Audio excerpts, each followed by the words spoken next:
up? Today I really just wanted to talk about something that is it's a very transparent moment. Um I wanted to really show you guys something that means a lot to me in my heart, and is probably one of the main reasons that I decided to start doing vlogging and to really pursue vlogging and getting my message out to everyone. Um Transparent video. I wanted to talk about traumatic events and how they affect us in our lifetime. How sometimes that coming to terms with the things that you have done in your lifetime takes a toll on you, how it weighs down on you, and just to give people that opportunity to really put their best foot forward and go ahead with this life. Um, well, I wanted to speak on my car accident. And last year, on the 26th of September, I was in a car accident, in which was a one-person car accident, and the accident was my fault. That took a toll on me for the worst and the best.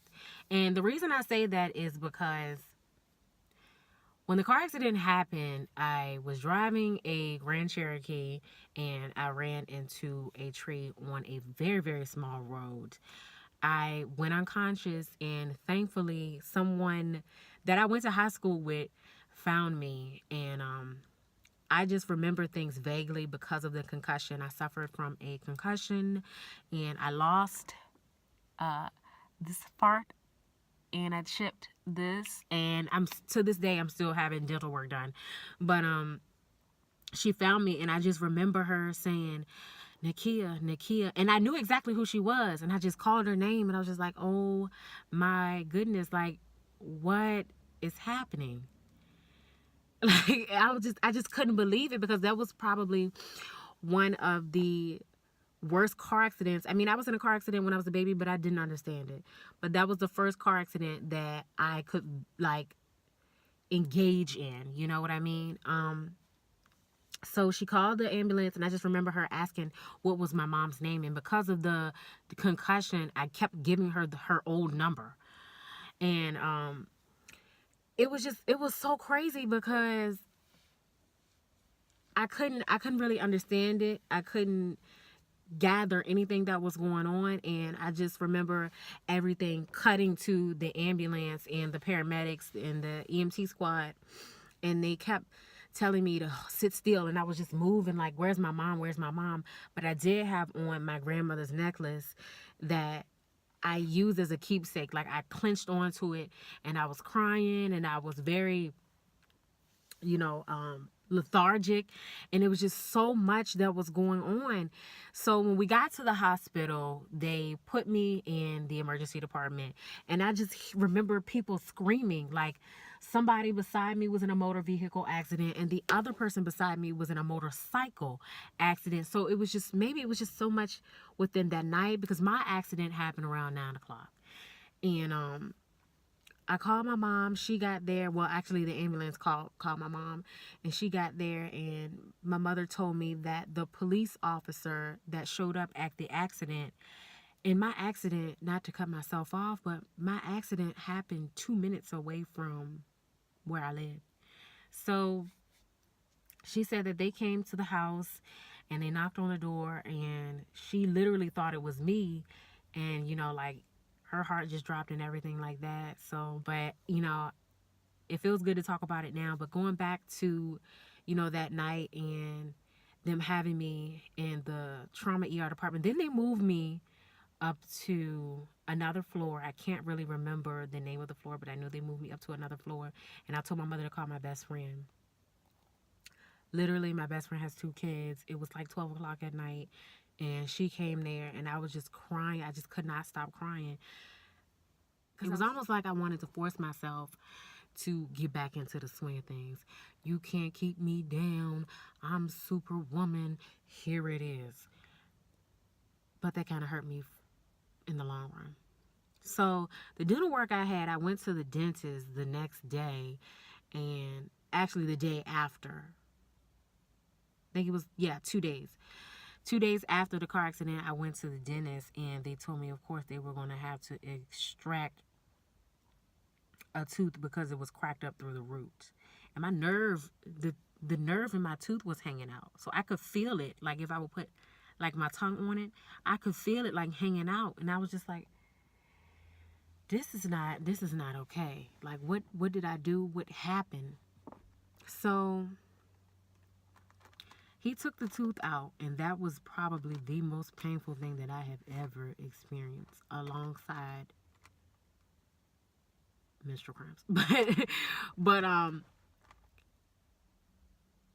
that in itself, when I got home from the dental work, my mouth was so bloody, and they put me on hydrocodone. They put me on hydrocodone, and I took one, and I remember leaning over the couch because I stayed on the couch for like 3 weeks. I remember leaning over, and it was like blood dripping out the side of my mouth, and I just it's like I couldn't get it together. But of course, that whole instance was replaying and replaying and replaying in my mind, and it almost it had me confused, you guys. Like, I'm sorry I'm tripping over my words, but it's something that is so it's it's so stressful for me to talk about because I think about it all the time. Like, it makes me feel like, well, if that didn't happen, where would I be? What road was I going down to lead me into this accident?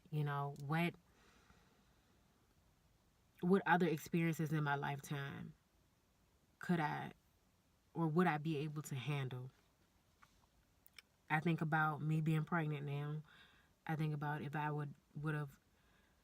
could have lost an eye. I could have lost anything. I mean, the girl who found me, she told me that they pulled me out of the sunroof. They got me out the car. The EMT did not. And once I got out the car, she said I could stand up, and it was like blood on the side of the Jeep. And I'm gonna post pictures of that as well. But it was like blood on the side of the Jeep, and I wiped my hand on the side of the Jeep, and I was just looking at her. But she said her ex-boyfriend, there were two other people that stopped, and he had gloves in his hand because the top of the sunroof came down, and the whole front windshield of the Jeep was gone. Like, that was smashed in. It was glass all in my stomach. I had scratches and scars on my stomach for a while. That's why it's not on this side. Sorry, guys. But it's on this side. Like, this was from the car accident as well. And there is another scar. Like, this was from glass because that was shattered.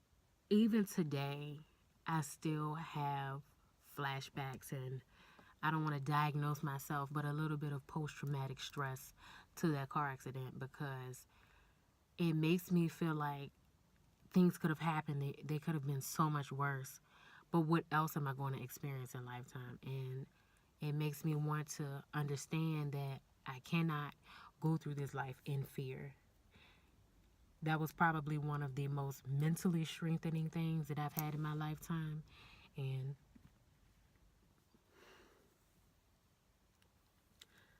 the most mentally strengthening thing that I've had in my lifetime, and the most spiritually strengthening thing. That car accident probably gave me the most confidence that I could give myself. It made me realize that I was here for a purpose, because anything could have happened.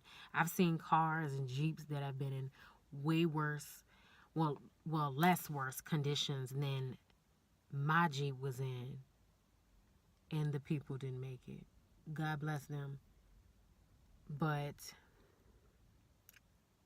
I know that I'm here for a purpose, and if anybody has ever been through anything traumatic and you have made it out, you are here for a purpose, and that is what I am pursuing currently. That is what made me think about why I created Blossom TV, why I want to pursue Blossom TV, and why I want to make it a brand and fulfill things in this lifetime. Because I was in that car accident by myself. Me. What if she didn't find me? I could have bled to death, or anything else could have happened. So I just wanted to let you guys know that There is going to be trauma in your lifetime. There's going to be sadness in your lifetime. But you have to pick up those pieces. And it's not always going to be right away. You have to do it though. And when I say have to, I mean you have to if you want to fulfill and have complete fulfillment out of your life. Because you don't want to walk around your life scared and fearful of things. No, that's not living. That's not being alive. So I do want to go ahead and just let you guys know that I thank you for listening. And I thank you for allowing me to be vulnerable as well. And I would love to hear about other stories that you have overcome. And if you feel like sharing, please be more than welcome to share. So thank y'all for listening.